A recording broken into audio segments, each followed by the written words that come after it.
Okay. I mean, you can continue talking about your hurt feelings from the banquet. God, I don't think. Well, I don't know. I don't know if anybody cares. Are you still holding on to it? Don't worry, you got another banquet coming up this year. Redemption tour. Oh, I don't think I'm going to Holiday canceled the banquet. Yeah, just skip it. You know. Well, he's going to get more awards anyway. More awards. You just skip it. Okay. Finding measures of segments. Can you find the measure of a line? Yes. No. Can you find the measure of a segment? Yes. Okay. So finding the measure of a segment measurements. I talked about the notation of that. That's if you had a segment AB, it's on the line A to B. So there's your line AB.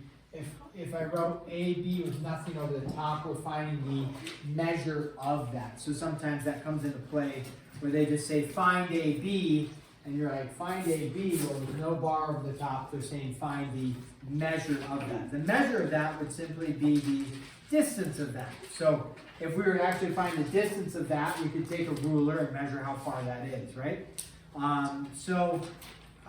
The other thing is that we want to cover is finding the segment addition postulate. Sounds like a mouthful. You don't need to write all this down, but you will need to memorize the general idea of the segment addition postulate.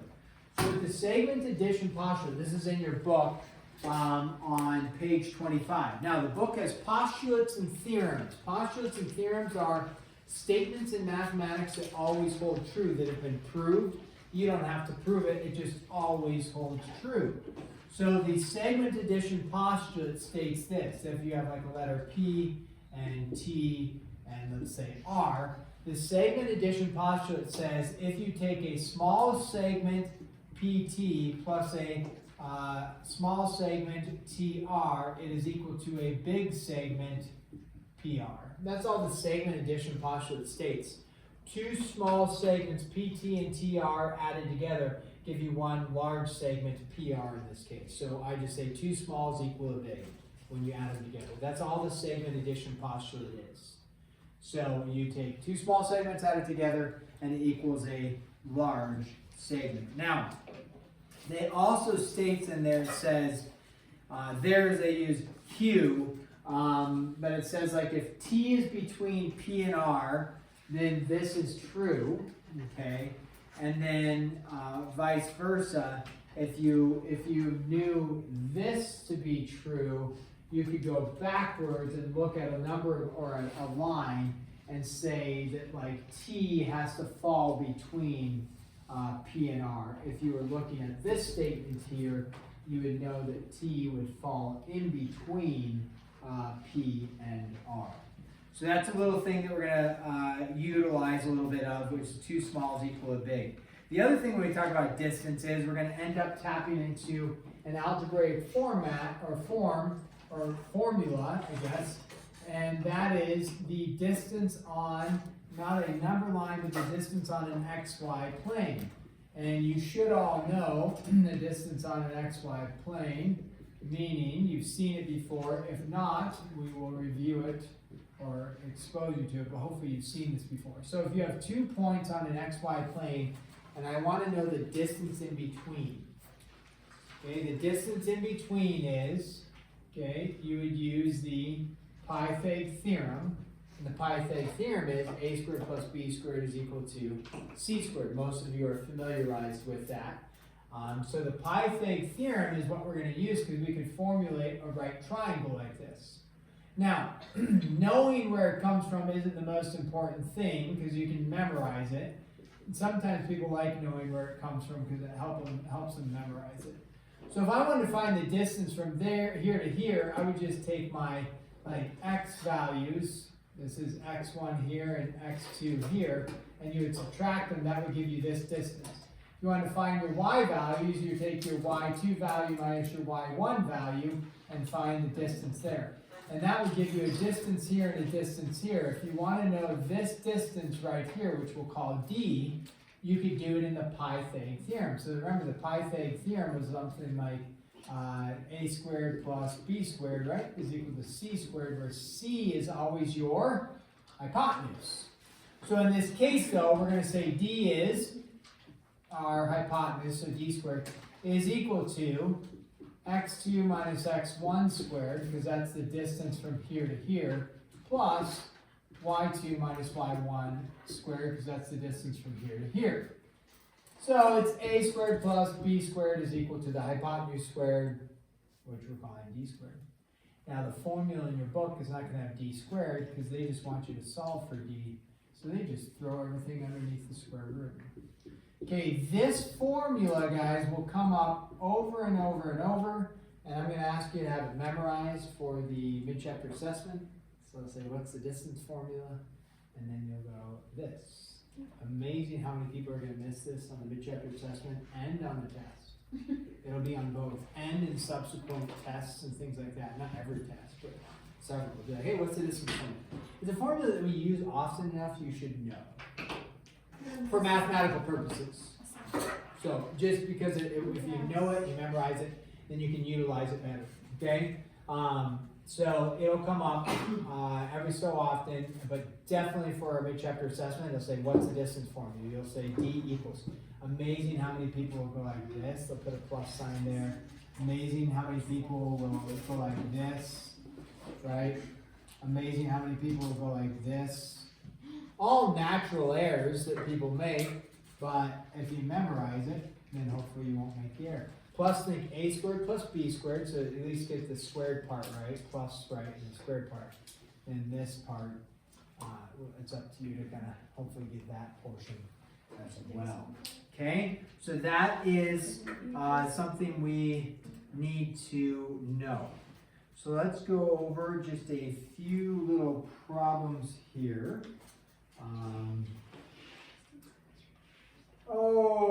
To find the distance on a number line, I'm not going to do like a bunch of problems on it because it seems fairly straightforward, although, you know, it may not be.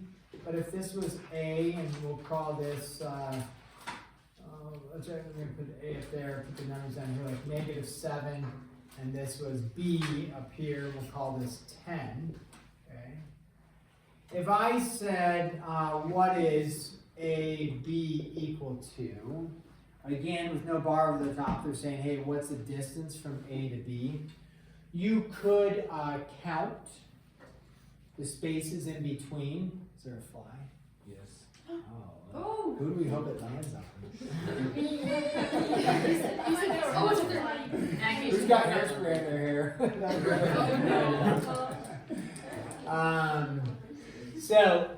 Did we shoot one last week? No. Oh, we never did? Okay.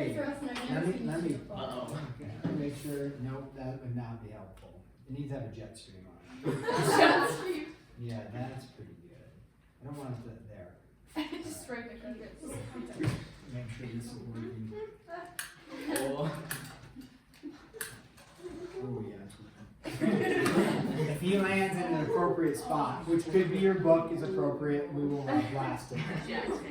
Your face is probably not ideal. I got it. My face, you may think it's ideal, I do not. Okay. Let me know if it lands and is available to you. Yeah, it was just right here. It's right there. Oh my gosh. We gotta put front row seats burger. It's gone. No, Watch it if it ends up somewhere in the front table. Don't shoot away, let it land. Just let it happen. Is this okay if we kill the fly? Just not the cricket. No. Fly is acceptable. Oh yeah. We need bags. Okay. Alright, so how do I find the distance? You could count, right? You could go from -7, -6 and count the spaces over. What's another way we could do it, just algebraically, if you will, or using a mathematical operation? Add 7 to 10. Or another way to think of it is you go 10 minus a -7. So you subtract the two numbers, right? And so then you would end up with 17. Like on the homework or test or something like that, if you just have 17 as your answer, that's great. You don't have to show any work. If you wanted to show some work, you could say 10 minus a -17. So you subtract your two numbers when it's on a number line. When you get over to here on the distance formula, you'll have to use your distance formula. So then let's go with, what are we on here? There. Oh. Find the distance. Find the distance between the 2 points. Now they're actually going to give you a graph like this, a grid, and then they will, you'll have to count over 7. They're not going to give you the numbers on there. So, but I'll give you the numbers for this. We'll call this C. I will say this is over 1 up 5. So they won't give that. You have to like just look at the graph. It's got all the grids, and you say, oh yeah, it's over 1 up 5. So then, and then we'll pick another one. Let's say over here. This is D, and we'll call this negative 6, comma, negative 2, like that. We'll get some negatives in there. I'm sorry, that is definitely not a negative 2, it's positive 2. Perfect. Negative 6, positive 2. Okay, so we are wondering what is the distance between these 2 points. When it's on a coordinate plane like this, you have to use the distance formula. Now, in the distance formula, it states, it says, hey, you have 2 coordinate points, x2 and y, x1, y1, and x2, y2. It doesn't actually matter which point you choose, okay? It just matters if you choose this as x1, what does this number have to be? Y1. It can't be y2. You can't go x1, y2. It's got to be x1, y1, x2, y2. So we just go, we take our distance formula, d is equal to the square root. We take our parentheses, like that, square it, and then you know you're going to be subtracting numbers. Now that subtraction may turn into a positive as we deal with some negatives possibly. Okay, I typically, just the way I look, is I look at the right side and I call that y2 and x2. You don't have to do that, but that's usually what I do. So I would go and I'd say, okay, the formula is x2, which is 1, minus x1. Negative 6, which will be plus 6. Okay, so that's where you will end up with a plus if you are subtracting a negative. And then you have to go, it's important, well, let's just stick with it. You could actually mix and match it. You could go 2 minus 5 is a negative 3 or 5 minus 2 is a positive 3 because you're going to square it anyways. But keep our order going just in general is a good thing to do. The reason why I say you can mix and match, you know, you could say, like I said, 2 minus 5 is a negative 3. A negative 3 squared is going to be 9. 5 minus 2 is a positive 3. 3 squared is 9. So you could get away with it there, it's fine. But in other formulas, you can't. So then we go, it depends if we want simplest radical. You know, we would have to go 49 plus 9, right? So 7 squared is 49, 3 squared is 9. So simplest radical would be 58. Is there a perfect square that goes into 58? Is there any perfect square? Does 4 go into 58 evenly? Don't think so. And then after that, I know 9 does not, 16 does not, 25 doesn't. So that would be simplest radical. If they wanted a decimal, you'd say the square root of 58 is 7.6. 7.6, okay? And so depending, the book I think wants decimals. I may simply say simplest radical and decimal or 1 of the 2. So you should be able to do both with that. Okay, then you're going to have one final one I'll give you a little example of. Okay, given, okay, B is between A and C. So B is between A and C. We're going to find the missing measures of some things here. So let's do, we're going to do two examples here. So if B is between A and C, AB equals 6 3/4, and BC equals unknown, and AC equals 10. Okay, you don't have to do a number line on this, but this goes into our segment addition postulate. A number line could be helpful for us. So when we draw the number line, it just says B is between A and C. So if you were to do a number line, you would say, okay, I have A here and C here. I wouldn't get caught in the weeds of like, where does B fall? Because it doesn't tell you it's halfway in between or a third of the way in between. They're going to give you multiple problems based off of just this statement. So you just say somewhere in here is B. Now that may not be the perfect representation for this problem, but there's going to be like 4 or 5 problems you have to do. So mentally we just go, okay, B is somewhere in between there. So what I know is that 2 small segments added together give you a big segment, right? So 2 smalls added together give you a big. So AB plus BC is equal to AC, just like I wrote over there for the segment addition postulate.